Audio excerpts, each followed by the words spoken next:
বাংলাদেশে এক মর্মান্তিক ঘটনার সাক্ষী হয়ে উঠল বিশ্বের কাছে যে তার পরিবারের স্ত্রী সন্তানের লাশ জেলখানায় নিয়ে যাওয়া হয়েছে। তাও জেলখানার থেকে কোনো নির্দেশ দেওয়া হয়নি লাশ দেখার জন্য।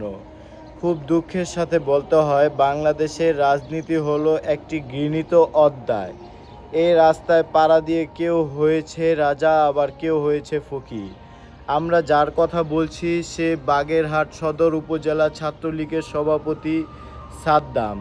কয়েক মাস আগে জামিন হওয়ার পরও তাকে গ্রেফতার করার নির্দেশ দেওয়া হয়। রাজনীতিকে ব্যবহার করে সবাই কোটিপতি হয়ে ওঠে না। যদি রাজনীতিকে ব্যবহার করে সবাই কোটিপতি হয়ে উঠত তাহলে হয়তো আজ সাদ্দামের পরিবারের মৃত্যুবরণ করতে হতো না। তার সন্তান তার বাবার ভালোবাসা থেকে বঞ্চিত হয়েছে, তার স্ত্রী তার হাজবেন্ডের ভালোবাসা থেকে বঞ্চিত হয়েছে। আসলেই রাজনীতি এক নির্মম জায়গা, যেখানে মানুষের বেঁচে থাকাটা খুবই কষ্টময় হয়ে ওঠে তার পরিবারের জন্য ও রাজনীতিবিদদের জন্য।